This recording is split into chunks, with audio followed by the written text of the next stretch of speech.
Hey, what's up YouTube? It's Saiko here and welcome to another playoff recap video. And in today's recap video, we're going to be recapping Game 2 of the Celtics-Pacers, Pistons, Bucks, and Jazz Rockets. I only watched 2 out of these 3 games just because of the fact that I don't have NBA League Pass or NBA TV, so I was only able to catch the TNT games, which were the Celtics-Pacers, and Jazz Rockets game. But anyways, guys, if you guys are excited to hear what I have to say about these games, hit the like button in the face. I hope you guys enjoyed the video. Consider hitting the subscribe button if you guys are new to the channel and are actually interested in watching my content. And yeah, let's just get on with this. So the first match of today, or I guess yesterday, is actually the Celtics-Pacers match. And just like the first match, this game was actually pretty close. Boston only had a 8-point lead over the Pacers to pretty much end the game, but I will say that Tatum and Kyrie pretty much went off in this game. Kyrie had like 30 plus points, Tatum had like 27 points, something like that, and these two pretty much carried the Boston offense the entire way through. I'm looking at it now, and Kyrie actually almost had a triple-double. He had 37, 6, and 7. Tatum had 26, 4, and 2. Horford does what he does. He had 4, 10, and 4. Horford was apparently also supposedly sick as of this game, but apparently he did play.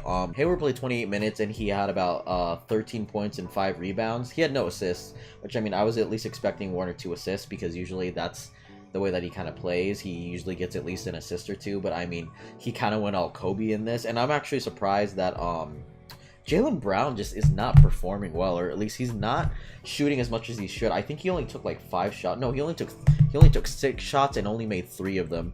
So that means that he literally, the 6 points that he got was literally the 6 points. Didn't go to the foul. I don't think he went to the foul line. I could be completely wrong. Did he go to the foul line at all? No, didn't even go to the foul line. Honestly, I feel like Jaylen Brown kind of has to step it up, especially with the absence of Marcus Smart. Marcus Morris didn't score anything. He got 4 rebounds, but Morris is there more on the defensive end, I feel. He did have good offensive numbers this earlier in the season, but he's a pretty good two-way player, and honestly, he's way better than his brother, who is probably the only good shooter on OKC right now, shooting 50% from 3, but that had to do with yesterday's video. This is today's video, and this is a completely different team. On the Indiana side, Bogdanovich, who will probably get paid in the offseason, scored 23. He had 8 and 3, and he had 4 steals. This dude is a baller. Like, he is a really good player.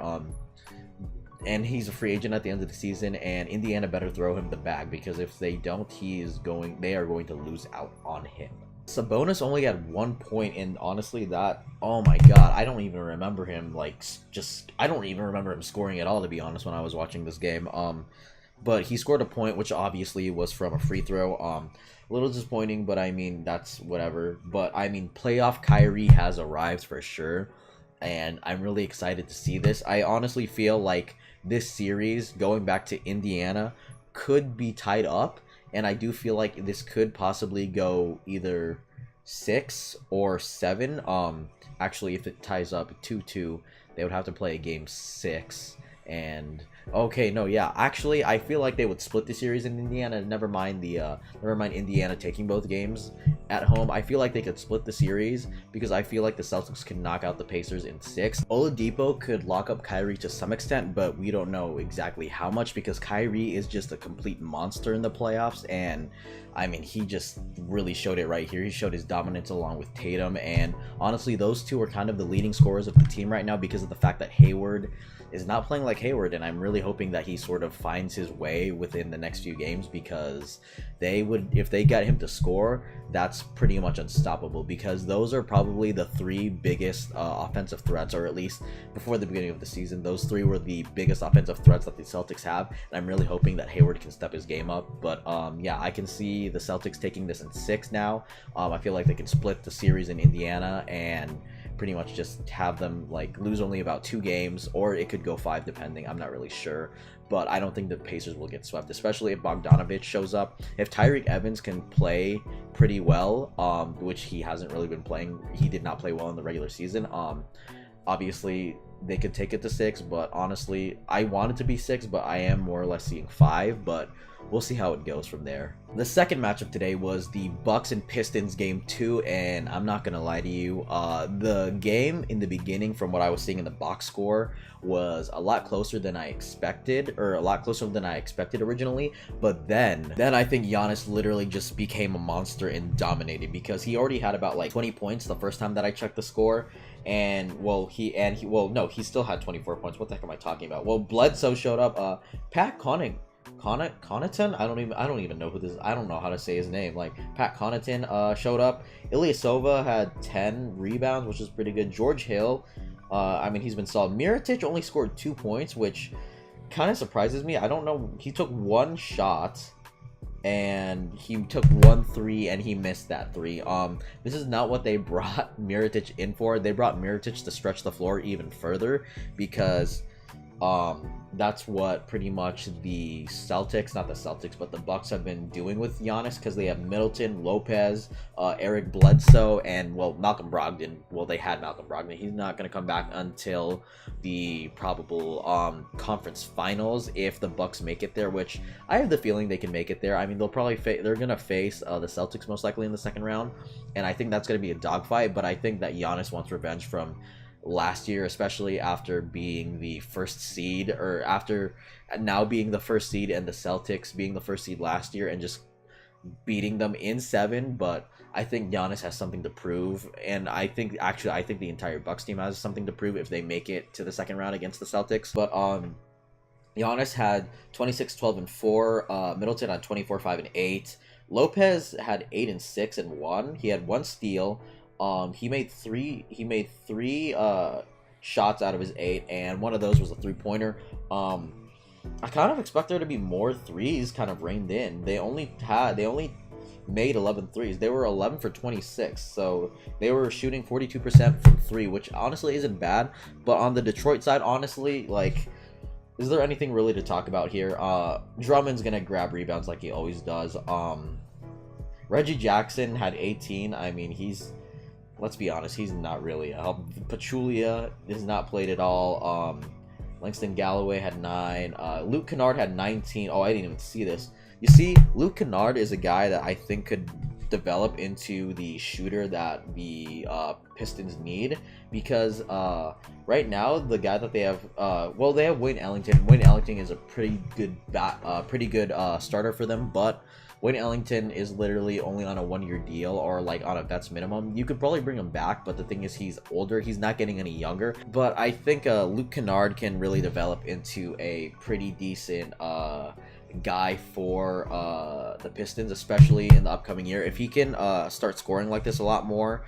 Because if I look at his game log, he had 21 in the last game. He had 27 in the last game of the regular season against New York, which, I mean, the guy is really learning to ball out a little more. If it'll show me it only show me his his career statistics. He started 10 games, which, I mean, that's a start. I get it, it's a start, but that has nothing to do with anything. But still, I remember there was a block on Thon Maker by Giannis, and honestly, after seeing that block, I was like, you know what? There's no way that the Bucks are going to lose this series. They're not going to lose a game in this series. The Pistons are just going to get blown out, especially with no Blake Griffin. It said that Blake Griffin was questionable, but honestly, I just don't see him playing at all. Yeah, the Bucks-Pistons matchup is just, it's over. It's over. And speaking of over, I think another series that's about to literally be over is the Jazz-Rockets series. I was watching this game, and I'm not gonna lie, I kind of just turned it off. I actually started recording this about 1 minute left in the 4th quarter, and I've never been so disappointed in the Jazz in my life. It's like they don't really know how to play defense. They can't stop Harden. Harden by the 3rd quarter already had like 26. He finished with 32. He had a triple-double.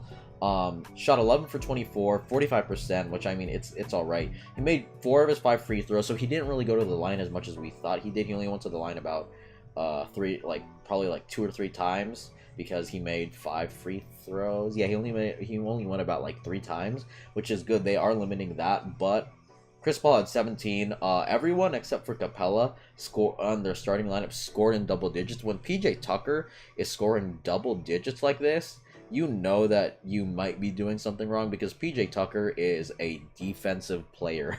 Like, he can shoot the three. Like, he can shoot that right wing corner three, I'm pretty sure is where he's hot from. It's either right corner or left corner wing three. Daniel House, who actually showed up in game one, I was actually really surprised at how well he played in game one. Only had about like 8 points. Let me check his stats from the last game. Yeah, he had 11 points.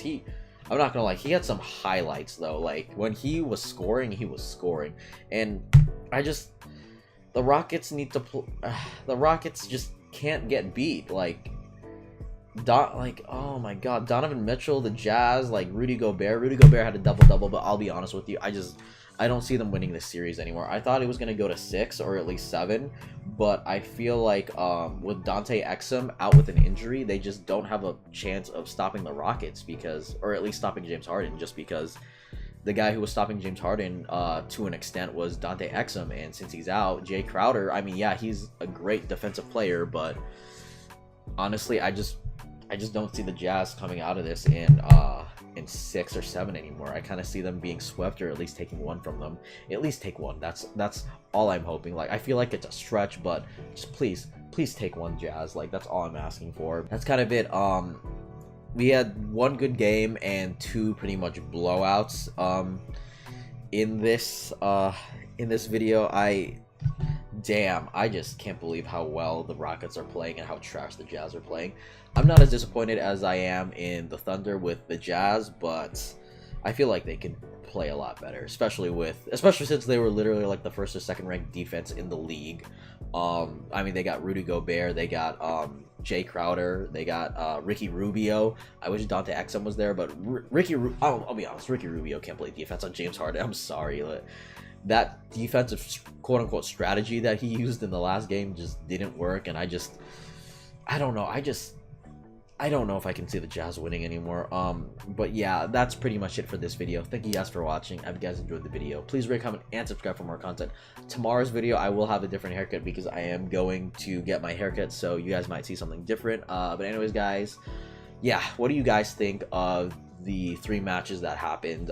Do you think that Indiana can at least split the series at home? Do you think the Bucks and Pistons are literally just a 4-game series going to the Bucks? Do you think the Rockets are going to sweep the Jazz, or do you think that the Jazz have a chance of making a comeback? Let me know down below. My name is Saiko, and I hope to see you guys in the next video. Have yourselves a good day, and like always, I'll catch you guys later. Bye, guys.